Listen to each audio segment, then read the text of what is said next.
Patrícia Campos, 16 anos, vive com a tia Ana Lena, desde os 10 anos em razão da morte dos pais. Desde os 12, Patrícia vive na condição de menor tutelada de sua tia. No entanto, no ano que completou seu 16º aniversário, Patrícia foi emancipada judicialmente. Ana Lena vem a falecer em razão de uma aguda pneumonia. Patrícia Campos, orientada por seu primo, Tiago Campos, ingressa com um pedido administrativo de pensão por morte no INSS. Com base no exposto, responda se o pedido poderá ser deferido. Na sua resposta, enfrente as seguintes hipóteses. Hipótese número 1, se Patrícia não fosse emancipada. Hipótese número 2, se em vez da tutela, Ana Lena tivesse a guarda de Patrícia. Então vamos lá. O pedido ele vai ter que ser indeferido, porque a emancipação judicial de Patrícia ocasiona a perda da sua qualidade de segurada nos termos do artigo 16, inciso 1 da Lei 8.203 de 91 e do inciso 2 do artigo 114 do Decreto 3.048 de 99. Repetindo, o pedido tem que ser indeferido porque a emancipação judicial de Patrícia ocasiona a perda da sua qualidade de segurada, de dependente, melhor dizendo, acarreta a perda da qualidade de dependente de Patrícia. O que ocasionou a perda da qualidade de dependente? A emancipação judicial. Qual que é o fundamento?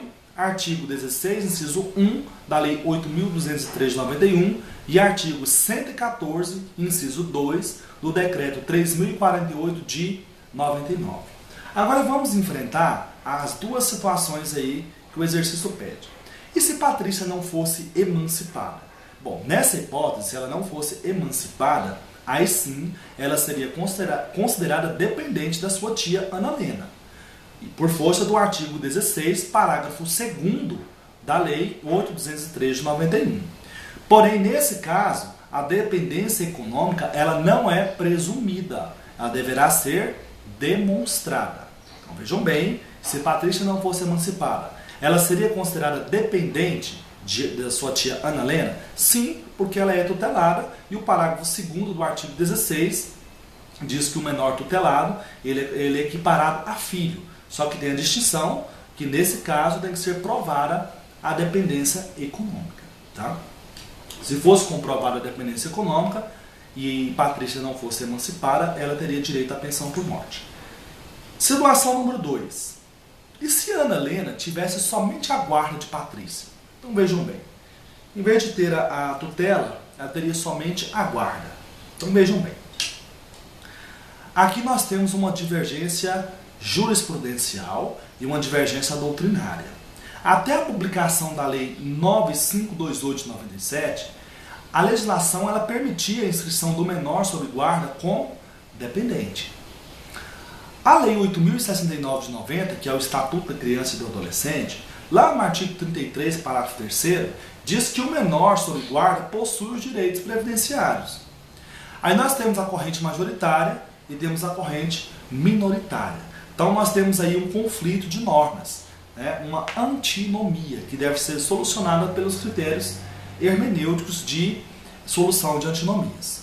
A corrente majoritária ela entende que a partir da Lei 9.528 de 97 não cabe mais a inscrição do menor sob guarda na condição de dependente do segurado. Então aqui, essa corrente majoritária, ela afasta o Estatuto da Criança e do Adolescente. Eles entendem que o ECA, a Lei 8.069 de 90, é uma lei anterior e genérica. Então ela teria sido revogada pela lei posterior e específica. Essa posição, inclusive, ela é defendida pela jurisprudência dominante do STJ e da TNU. Eu digo jurisprudência dominante porque quando a gente diz dominante, ou quando a doutrina diz dominante, não significa que um assunto está pacificado. Significa que por maioria de votos foi a posição que venceu. Então imagine vocês, num tribunal igual o STF, maioria de votos são 6 votos. Você teria 4 votos, 5 votos contrários e 6 votos favoráveis. Então quase que a metade do tribunal teria uma posição diferente. Então a interpretação de que o menor sob guarda não ostenta mais a condição de dependente do segurado para fins previdenciários é a posição majoritária na jurisprudência, tanto do STJ quanto da TNU. Então, nos termos da Lei 8.213, consoante a interpretação da jurisprudência do STJ e da TNU, se Patrícia estivesse só sob guarda, ela não seria considerada dependente de Ana Helena. Então, dessa forma, nós acabamos por enfrentar todo o questionamento da questão 19. Vamos à questão 20. Francisco e Soraya, casados há 14 anos no regime de comunhão parcial de bens, decidem pôr fim à sociedade conjugal. Na sentença, o juiz decretou o divórcio e não condenou Francisco ao pagamento de pensão alimentícia à Soraya, posto que essa não demonstrou a necessidade. 8 meses depois, Francisco se casa com Selma. Passados 3 anos, Francisco vem a óbito. Considere que com Soraya, Francisco teve um filho, Augusto, e com Selma, uma filha, Mariana. Augusto e Mariana têm respectivamente 12 e 2 anos. Selma ingressa com um pedido administrativo de pensão alimentícia para si e para a filha. Ao receber a carta de concessão, é surpreendida com a divisão da pensão com o filho do primeiro casamento de Francisco. Passados 2 anos, Soraya, que é a primeira esposa, ela se habilita no processo de concessão da pensão por morte, requerendo a divisão da pensão para si. Com base na legislação previdenciária e no entendimento simulado pelo STJ, responda fundamentadamente se o pedido de Soraya poderá ser deferido pelo INSS. Então vejam bem. Aqui a questão é muito simples, apesar de extenso o enunciado, mas a questão é simples. Essa questão ela cobra de vocês tão somente o conhecimento da súmula número 336 do STJ. O que a súmula 336 do STJ diz? A mulher que renunciou aos alimentos na separação judicial tem direito à pensão previdenciária por morte do ex-marido, comprovada a necessidade econômica superveniente. Então, nessa situação aqui, quem que é a primeira esposa? A Soraya. Quando foi decretado o divórcio, o juiz deixou de fixar alimentos porque não foi comprovada a necessidade. Posteriormente, depois de algum tempo, o que ocorreu? Essa situação fática ela se modificou, de forma que Soraya ela passou a ter necessidade desses alimentos. E Francisco já tinha falecido. Ela poderia pedir isso judicialmente de Francisco. Poderia, mas ele faleceu. Inclusive a sua segunda esposa está recebendo aí, com o filho do primeiro e do segundo casamento, a pensão por morte. Soraya pode se habilitar? Sim, Soraya poderá se habilitar.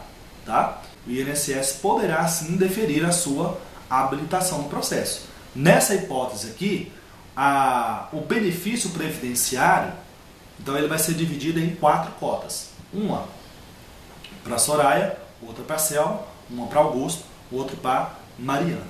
Quando, por exemplo, Mariana, que tem 12 anos, completar a idade de 21 anos, não sendo inválida nem incapaz para o exercício de atividade remunerada, a cota dela vai ser extinta e vai voltar para o monte e ser distribuída entre os outros, entre os 3 remanescentes. Quando o filho menor, o de 2 anos, completar 21 anos de idade, da mesma forma, se ele não for inválido, nem incapaz para o exercício de atividade remunerada, o benefício previdenciário, a pensão, vai ser dividido entre Soraya e Selma. Aí, das duas, quem morrer primeiro, a outra fica com a pensão. Tá? Então essa questão aqui, ela demanda de vocês o conhecimento da súmula número 336 do STJ.